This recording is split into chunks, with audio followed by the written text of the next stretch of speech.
예. Recording in progress.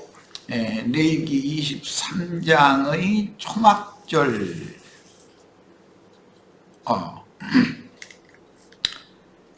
수장절, 장막절, 이 마지막 절기 말씀을 나누는 중이고 두 번째 자료를 해드렸어요. 오늘은 성경을 좀 많이 읽어야 되는데, 우선 일곱 번째 그 마지막 절기를 초막절이라고도 하고 수장절이라고도 하고 장막절이라고도 하기 때문에 그 의미를 좀 살펴보려고 그래요.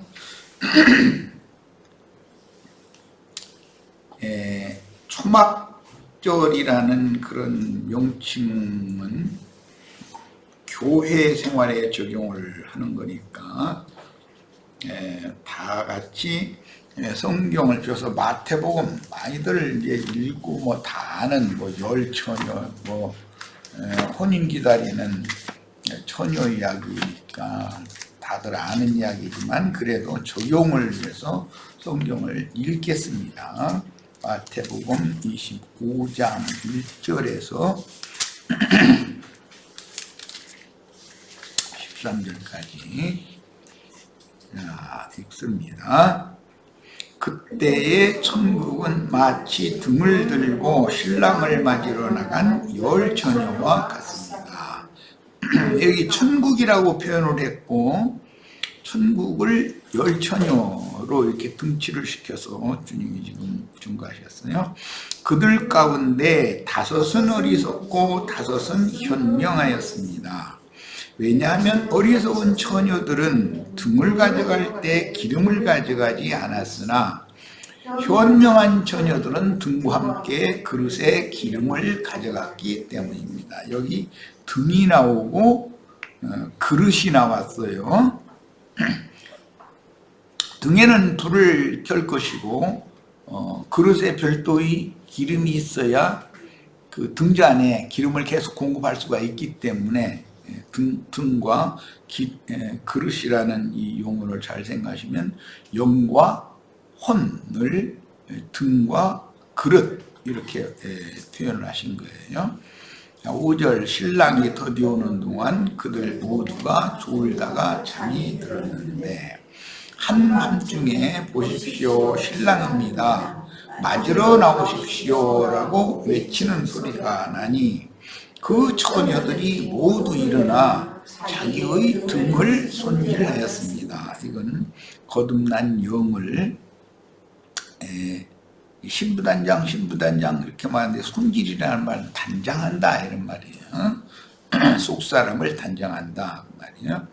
어리석은 처녀들이 현명한 처녀들에게 우리의 등불이 꺼져가니 여러분의 기름을 좀 주십시오라고 하였지만 현명한 처녀들은 우리와 여러분이 쓰기에 충분하지 못할 듯 하니 차라리 기름 파는 사람들에게 가서 여러분을 위하여 사십시오라고 하였습니다. 그들이 살아간 사이에 신랑이 왔으며 예비되어 있던 처녀들은 신랑과 함께 결혼잔치에 들어가고 문은 닫혔습니다. 그 후에 남은 처녀들이 와서 주님 열어주십시오라고 하였지만 신랑이 진실로 여러분에게 말하는데 나는 여러분을 알지 못합니다 라고 대답하였습니다. 앞에 그 7장에도 마태복음에 보면 우리가 길거리에서 사람들을 모아서 병도 고쳐주고 귀신도 쫓아내고 주의 이름으로 이런 걸 다 했지 않습니까? 그런데 주님께서는 난 너희를 도무지 알지 못한다. 내게서 다 떠나가라. 이렇게 선언을 하셨었죠. 같은 이제 맥락이에요. 그러므로 깨어있도록 하십시오. 왜냐하면 여러분이 그날도 그 시각도 알지 못하기 때문입니다. 그랬어요. 그날, 그 시각, 오늘 우리들이 나누는 말씀에서는 초막절 끝날, 곧 큰 날 이렇게 되어 있어요. 그런데 그것은 실제로는 이제 내가 이 생을 살다가 이 생을 떠나는 날을 가장 가깝게는 의미하기 때문에 그걸 알 수가 없죠. 내가 내일 죽을지 모레 죽을지 그 죽는 날 다 미리 다 안다면 그 마땅히 해야 될 일을 이렇게 서둘러서 다 할 수 있겠지만 그렇게가 안 되죠. 자, 그 다음에 고린도 후서 11장 2절 읽겠습니다. 고린도 후서 11장 2절.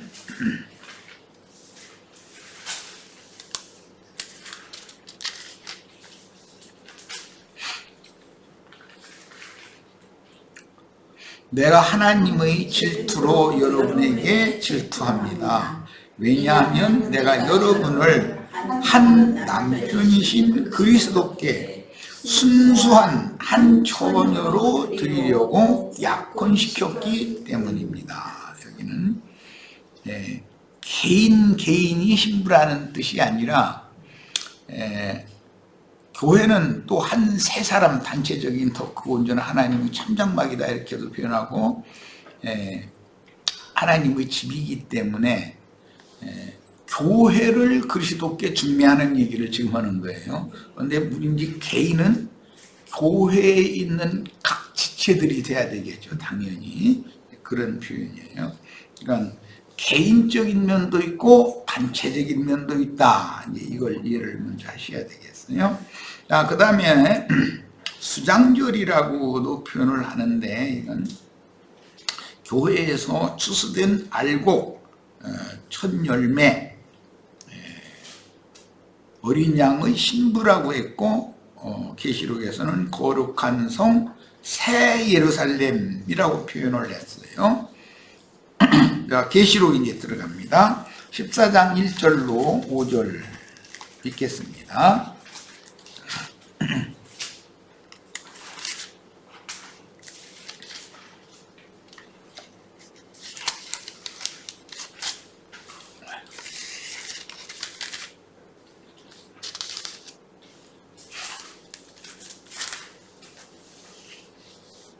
자, 찾으셨죠?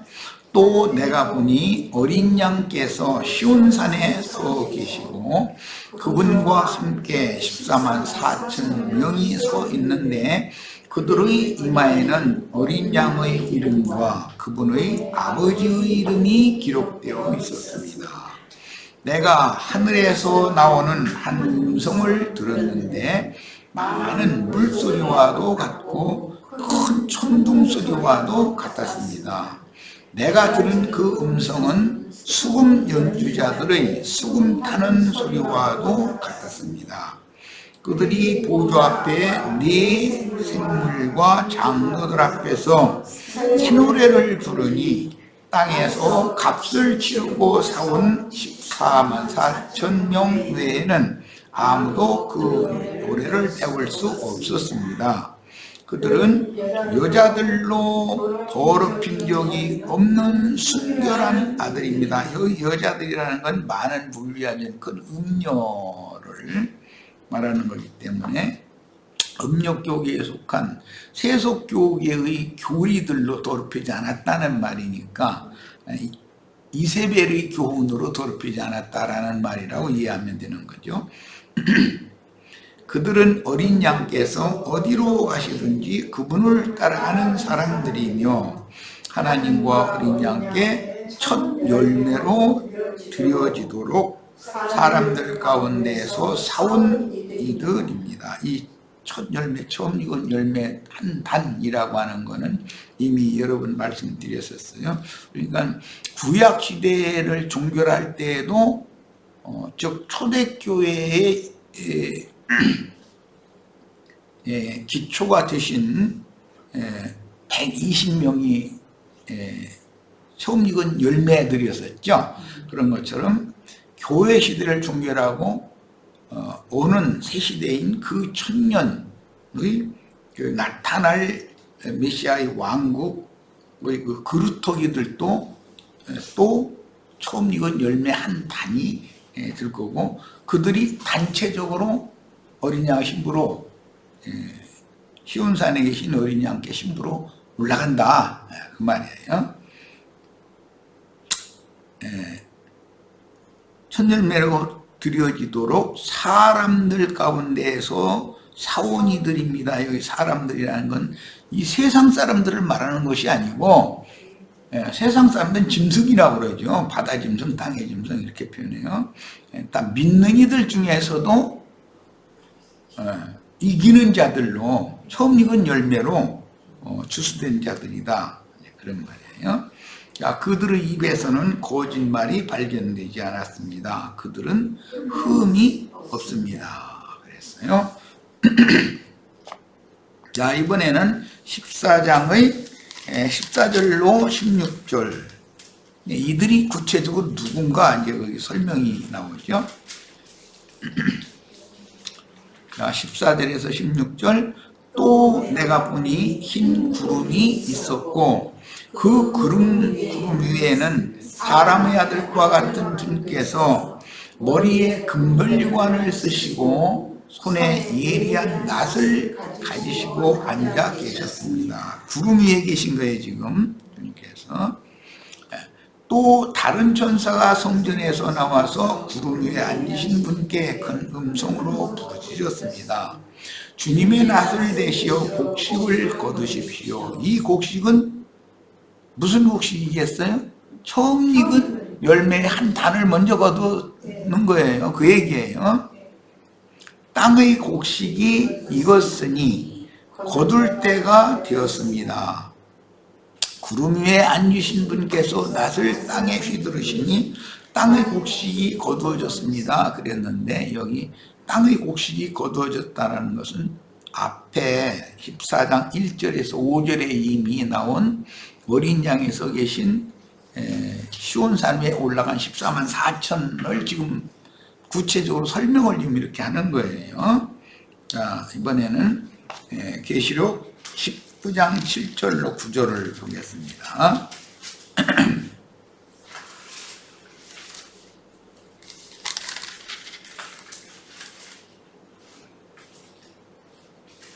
자, 우리가 기뻐하고 크게 기뻐하며, 원래 그 초막절 지난 시간에 우리 말씀 나눌 때 그게 기뻐하는 절기다. 그러니까 초막절 절기는 추수감사절이기 때문에 추수된 자들이니까 기뻐하는 거예요. 기뻐하고 크게 기뻐하며 그분께 영광을 돌립시다. 왜냐하면 어린 양의 결혼날이 다가왔고 그분의 아내도 자신을 준비하였기 때문입니다. 마태복음 아까 25장에서는 등에 불을 켰을 뿐 아니라 그릇에 기름을 준비한 사람이라고 그랬는데 그게 여기서는 기름을 준비했다고 하지 않고 아내가 자기 자신을 준비했다 그랬는데 단장했다 이 말이에요. 단장. 속사람을 단장하는 것은 디모데서에 보면은 마음에 숨은 사람을 단장해야 된다 이렇게 돼 있죠. 그런 뜻이에요. 자, 신부는 빛나고 깨끗한 세마포 옷을 입게 되었는데 그 세마포 옷은 성도들의 의입니다. 그랬고 그것은 개역성경에는 성도들의 의로운 행실이로다 이렇게 표현을 했죠.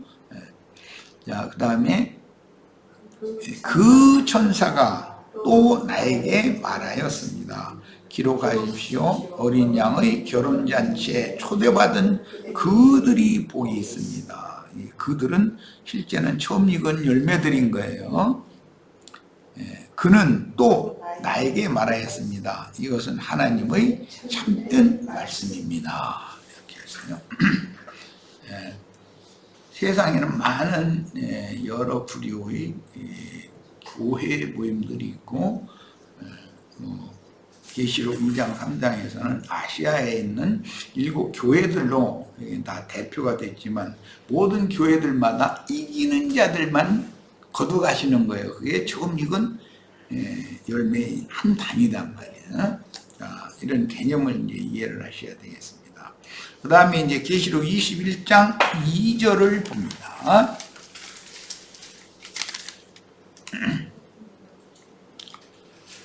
1절, 2절, 계시록 22장 1절, 2절과 3절 이하는 여기 완전히 이제 다른 사람들이에요. 1절, 2절은 어린 양의 신부가 되는 사람들이고 3절 이하에는 오는 새 세상에서 백성이 되는 사람들을 말하는 거기 때문에 완전히 다른 거예요.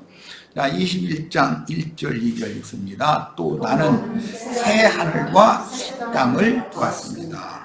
처음 하늘과 처음 땅이 사라졌으며 바다도 더 이상 있지 않습니다. 굉장히 중요한 말인데 창세기 시작에서부터 하나님이 땅의 모든 생명체들을 심판하실 때 땅이 공허하고 혼돈하게 됐고 그 다음에 물로 덮었죠. 그리고 이제 해를 봉하여서 이제 그 얼음바다가 되었다가 그 다음에 빛이 있으라 하심으로 빛이 비춰질 때 얼음이 녹아가지고 천하의 물은 한 곳으로 모이고 이제 바다가 됐고 묻든 드러나라 이제 하신 거기에서부터 노아의 때에도 하나님께서 홍수로 노아가 살고 있던 그 지역에 홍수로 이제 심판을 하셨는데 그때도 온 땅에 물로 다 이렇게 덮였죠.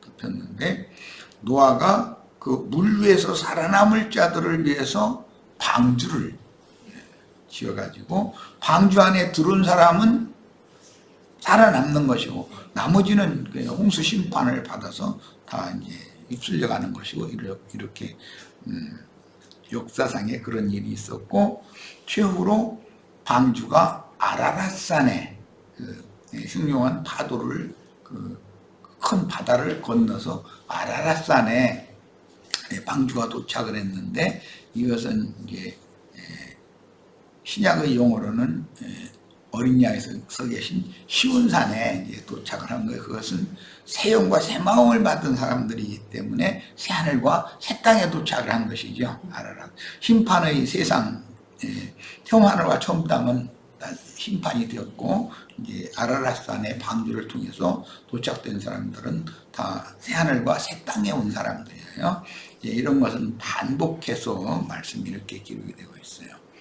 자, 2절 또 내가 보니 거룩한 성 새 예루살렘이 여기는 새가 앞에 있어요. 하늘에서 하나님에게서 내려오는데 남편을 위하여 단장한 신부로 준비되어 있었습니다. 이 단장을 했다는 것이 곧 준비한 것이죠. 자, 그 다음에 여기까지는 수장절로 적용을 하는 거예요. 수장절이라는 건 알곡을 거두어서 처음 익은 열매나 또 잘 익은 곡식을 거둬서 곡식 창고에다가 다 갖다 드리고 그 다음에는 이제 안식에 들어가는 것이에요. 그것을 수장절이라고 표현을 한 거예요. 아까 교회는 정결한 처녀, 교회는 초막절이라고 이렇게 표현을 하고 두 번째 처음 익은 열매들을 거두어 드리는 것은 수장절이라고 그래요. 그런데 천국 곡간이라는 건 거룩한 성 예루살렘이라는 걸 알 수가 있는 거죠. 그 다음에 이제 마지막으로 장막절 이야기인데 이거는 계시록 21장 9절로 10절을 읽겠습니다. 간략하게 해서 마치려고 그래요. 마지막 7 재앙이 가득 담긴 7 대접을 가진 7 천사 중 하나가 나에게 와서 말하였습니다. 이리 오십시오. 내가 신부 곧 어린 양의 아내를 보여드리겠습니다. 신부라는 말과 아내라는 말은 같은 개념이지만 상황은 다르죠. 우리 자매님들 새댁 소리 듣는 때가 있었고 지금은 새댁 아니라 혼댁이라고 그러나 늙은 댁이라고 그러나 지금은 그렇게 뭐 늙은 댁이라고는 않지만 지금은 새댁이라고는 하지를 않지. 어쨌든 신부라고 그러지 않지. 혼인날과 신혼여행 갔다 올 때까지만 새댁이라고 그러고 제일 행복한 때지 뭐. 그때가 인생에서 제일 행복한 때고 이제. 그런데 그 이후에 아이 낳고 나면은 저기 신부라고는 않지 누구도. 그 다음부터는 아내라고 일반적으로 하는 그런 개념을 이해를 하시면 되겠어요. 자, 신부 곧 어린 양의 아내를 보여드리겠습니다. 이랬어요. 자, 마지막 7장이 가득 담긴 7대접을 가진 7천사 중 하나가 나에게 와서 말하였습니다. 이리 오십시오. 내가 신부 곧 어린 양의 아내를 보여드리겠습니다. 하고 나서 어떻게 보여줬냐면 형제 요한 형제께서 내가 영 안에 있는데 이게 영의 감동을 받았을 때 이 광경을 볼 수가 이 신부 아내가 누군지를 알 수 있었다 이 말이죠.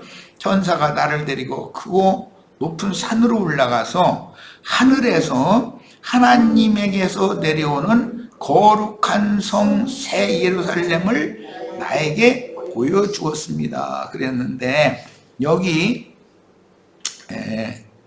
이제 이 번역은 여기다 새를 일부러 넣어놨는데 이것은 신부의 중점을 맞춘 것이고, 다른 성경에는 여기는 새가 없죠. 아내에게는 새댁이라고 하지 않는 거니까. 그러니까 여기에서는 회복력이 지금 이걸 잘못 번역을 한 것이죠.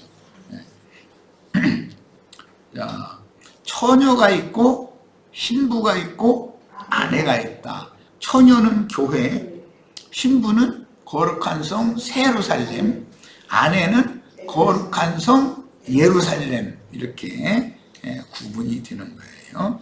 자, 이것은 이제 교회 추수에 관한 말씀을 이렇게 읽어본 거고,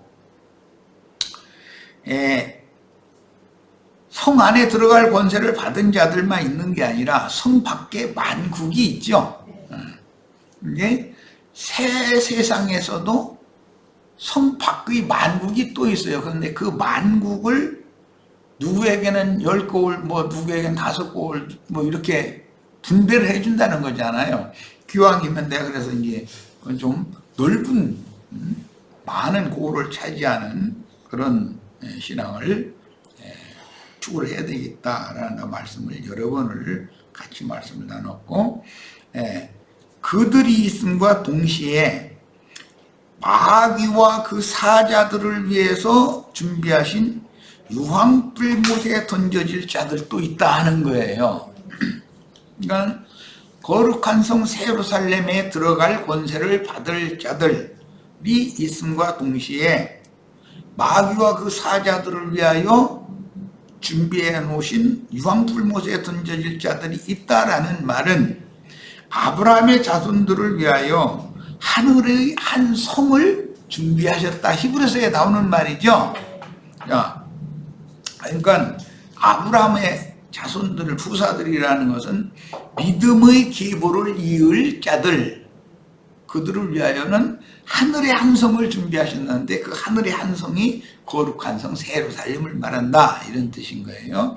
그와 반대되는, 즉 말하자면 가라지의 단에 묶인 자들이나 소돔과 고모라의 포도송이로 추수가 되는 자들은 마귀와 그 사자들을 위하여 예비된 영영한 꺼지지 않는 유황불에 던져 넣는다는 거예요. 그러니까 이제 곡식은 곡식대로 추수가 되고,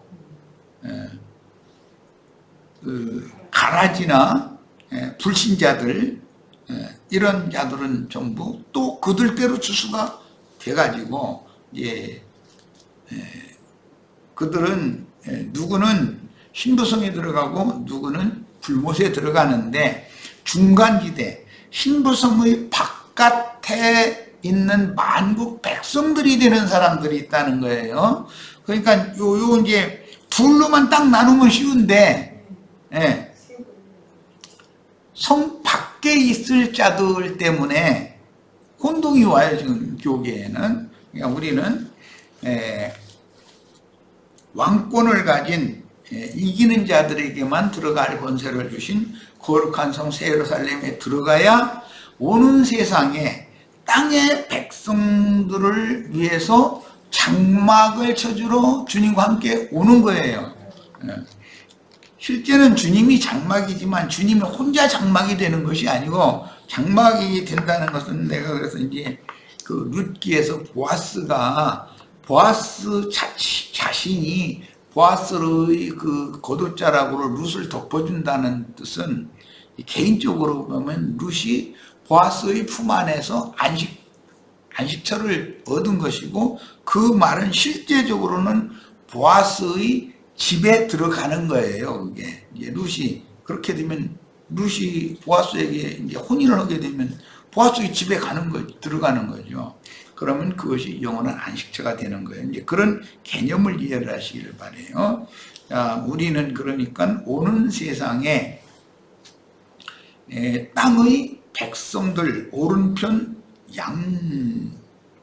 양족속으로 민족으로 분별된 그들을 위한 주님의 장막이 되어주러 함께 와야 된다. 오늘 세상에.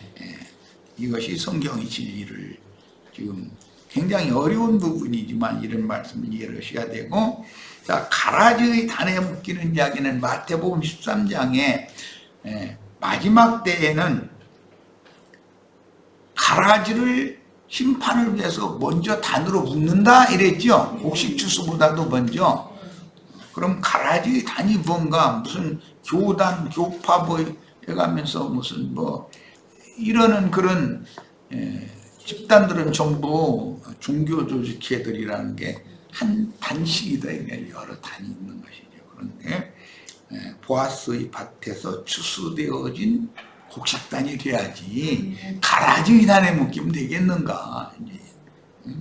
그것은 곡식과 관계가 되는 이야기인데, 계시록에서는 포도송이를 거두어서 포도주 틀에 던져 넣고 그것을 밟아서 짜니까 뭐 말 굴레까지 피가 이게 튀겨서 다 피가 있고, 144억 줍이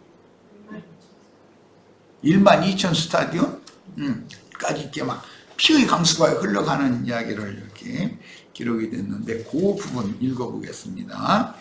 자, 소돔과 고모라의 포도송이에 관한 말씀은 구약성경 신명기 32장에 나오는 말이죠. 자, 신명기 32장 살펴보겠습니다. 신명기 32장 32절부터 34절입니다. 이는 그들의 포도나무가 소돔의 포도나무이고, 주님이 참 포도나무인데 이 소돔의 포도나무는 비슷한데 여기서는 좋은 열매를 맺지 못하는 포도다 하는 것이죠. 자, 그들의 포도나무가 소돔의 포도나무이고 고모라의 밭에서 온 탓이다. 그들의 포도는 독포도라. 그게 좋은 포도가 아니라 그거 먹으면 독이 퍼져서 죽는 포도다 이제 이러는데, 이건 계시록에서는 음료의 잔에는 독주가 들어있는 거죠. 지금 송이마다 쓰디수구나. 그들의 포도주는 뱀의 독이며, 음료의 잔에 있는 포도주가 이게 음료가 예를 들어서 뭐 롯이라고 하는 아버지를 두 딸이 독주를 마시게 해가지고 술 취해서 인사불성이 되게 만들었다는 거잖아요. 그런 것이 다 표상이지. 그러니까 그들의 포도주는 뱀의 독이며 독사의 무서운 독이다. 이것이 내 창고에 쌓였고 내 곳간에 봉하에 있지 않느냐. 이제 이렇게 말씀이 나왔어요. 자, 이것이 계시록 14장 17절로 20절에 나오는 말씀이에요. 자, 이제 계시록 14장 이 독포도 송이를 거두는 말씀을 읽어보도록 하겠습니다. 시간이 걸려도 이렇게 성경을 일일이 이렇게 좀 찾아서 읽어야 절기에 관한 말씀이 인이 새겨지니까 뭔가 증거를 삼게 하려고 오늘 성경을 많이 읽는 거예요. 자, 17절부터 19절 소돔과 고모라의 독포도 송이를 지금 거두는 거예요. 이것은 신명기 32장에서 인용하는 말씀이에요. 또 다른 천사가 하늘에 있는 성전에서 나오는데 그도 예리한 낫을 가지고 있었습니다. 또 불을 다스리는 권위를 가진 또 다른 천사가 제단에서 나와서 예리한 낫을 가진 천사에게 큰 음성으로 외쳐 말하였습니다. 포도가 다 익었으니 이 포도는 참 포도가 아니라 독포도지요. 독포도예요.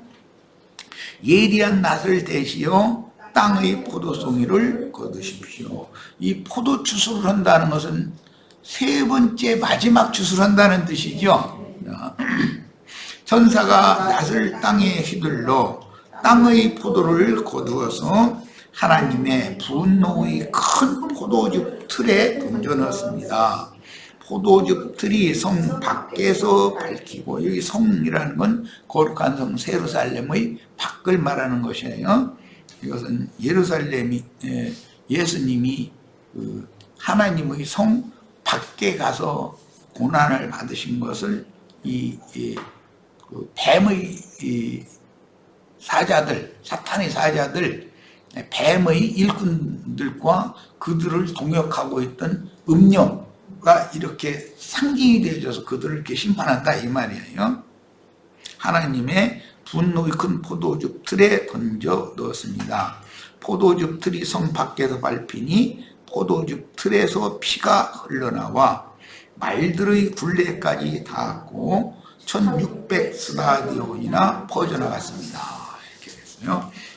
이제 알고 보면 초막절이라고 하는 초막절, 수장절, 장막절이라고 하는 이 마지막 7번째 절기는 누구에게는 영원한 안식에까지 들어가는 구원이 성취된 거고 누구에게는 영원한 심판이 집행되는 거, 이렇게 나눠진다라는 걸 알 수가 있어요. 자, 이제 오늘은 이 읽을 말씀을 오늘 다 읽으면 저거 하니까 자료 내용으로 들어가겠습니다. 읽을 말씀은 다음 3번 자료 때 이것도 읽어보도록 하겠습니다.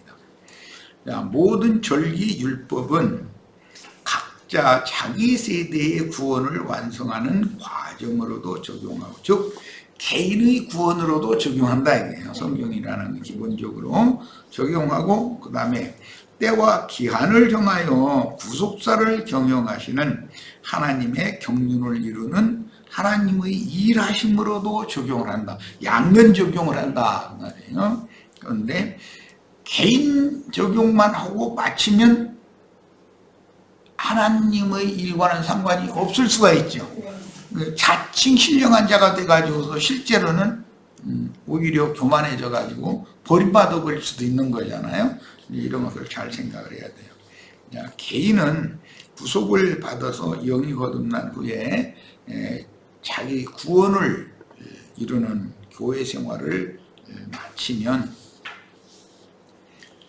기독교 계시식으로 바로 천당이라는 데로 하늘로 데려가는 것이 아니라 사후세계로 들어가서 하나님이 정한 때와 기한에, 즉 오는 부활의 때가 오기를 기다리는 것이죠. 거기서 이게 이런 것이 기독교계에는 너무 엉뚱나기 때문에 이런 걸 가르치면은 이상하게 이렇게 쳐다보는데, 하나님은 3계를 천상세계도 지상세계도 지하세계도 다 하나님의 목적을 위하여 다 창조해서 경영을 하신다는 이런 것을 꼭 믿으셔야 되겠어요.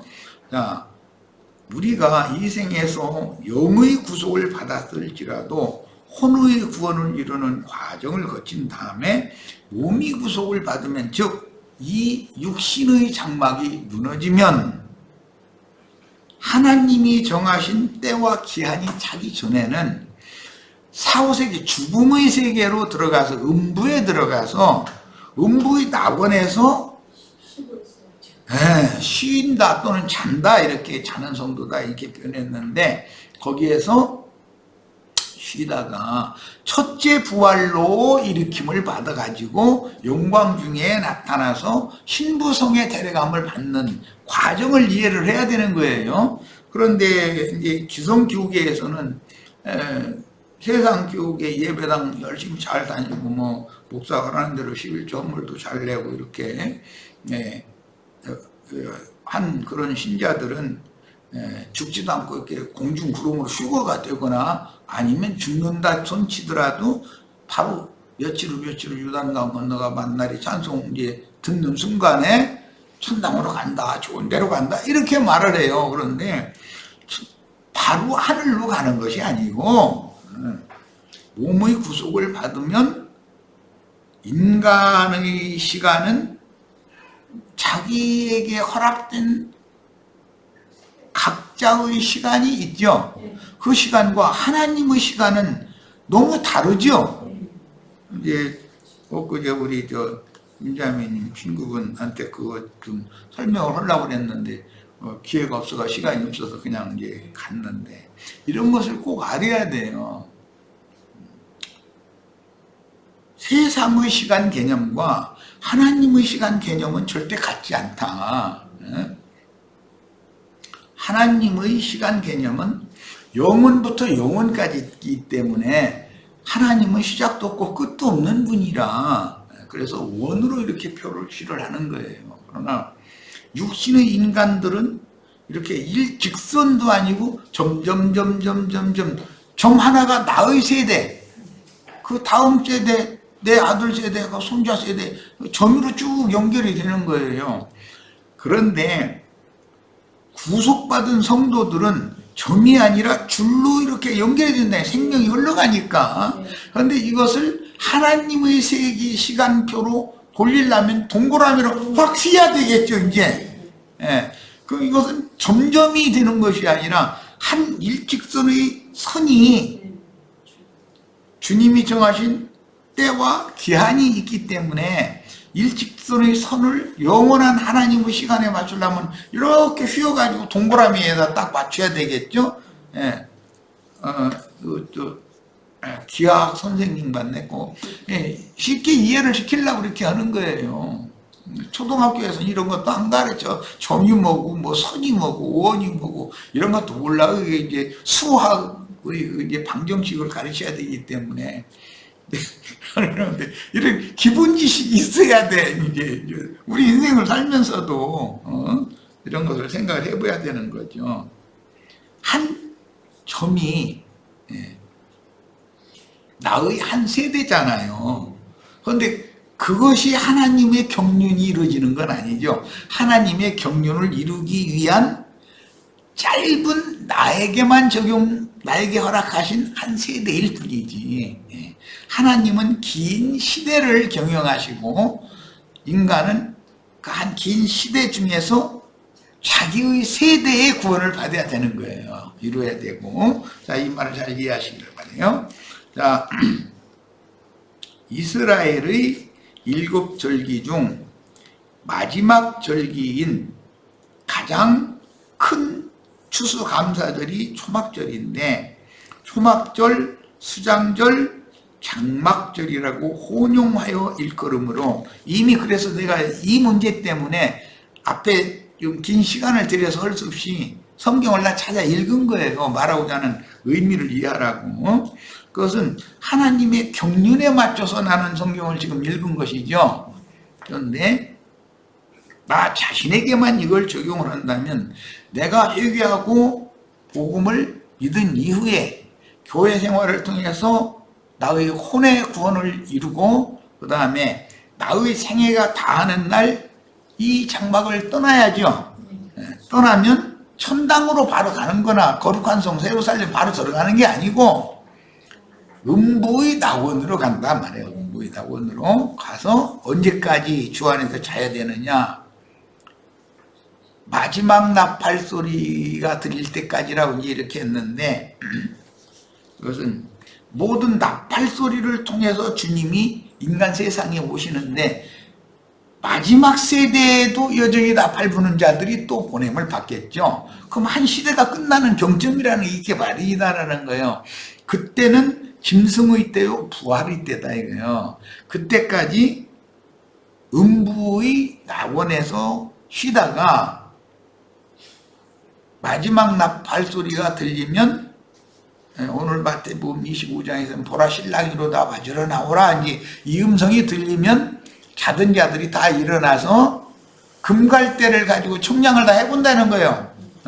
거룩한 성에 들어갈 그 수준이 되는지를. 그런데 그 거룩한 성 새 예루살렘에는 햇빛이나 달빛은 쓸 데가 있어요, 없어요? 없어요. 거기는 하나님의 영광만 비치는 곳이지 햇빛이나 달빛이 쓸데없다는 뜻은 현세의 일은 처음 하늘과 처음 땅이 아니다라는 말이잖아요. 이건 영의 세계지. 완전한 참빛의 세계, 생명의 빛의 세계이지. 그래서 거기에 들어가려면 인간들의 시간 개념이 바꿔져야 되겠죠. 이제 세상 나라의 그 인력을 사용하는 그 뭐 그레고리력이라고 그래가지고 태양력, 해의 운행을 통해서 시간을 계수하는 그것도 떠나야죠. 왜냐하면 햇빛이나 달빛이 쓸데없는 영원한 세계로 가야 되니까.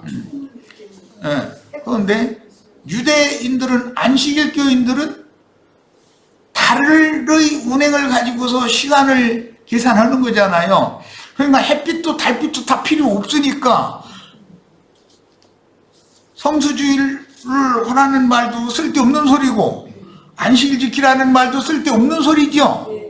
하나님의 시간에 우리가 가야 된다 이거. 하나님은 영원한 분이니까 영원 세계로 가야 된다 이거예요. 그런데 현세 이 생에서 이런 처음 하늘과 처음 땅의 햇빛과 달빛으로 말미암아 이 인간 나라를 이렇게 빛으로 다스리게 하신 건 이제 시편 몇 편이든 간에 좀 기억이 잘 안 나는데 거기 보면 해를 통해서 낮을 주관하게 하신 하나님을 뭐 찬송하라, 뭐 감사하라 이런 말도 있고, 달을 밤을 주관하는 빛으로 경영하신 그 하나님을 찬송하라 뭐 이런 이제 표현이 나오는데, 그것은 육신의 세상에서나 찬송이 가능한 얘기지 영원 세계에 가서 정말로 영원토록 찬양하고 감사하고 이제 즉 사람을 창조하신 목적에 이제 완전히 들어가려면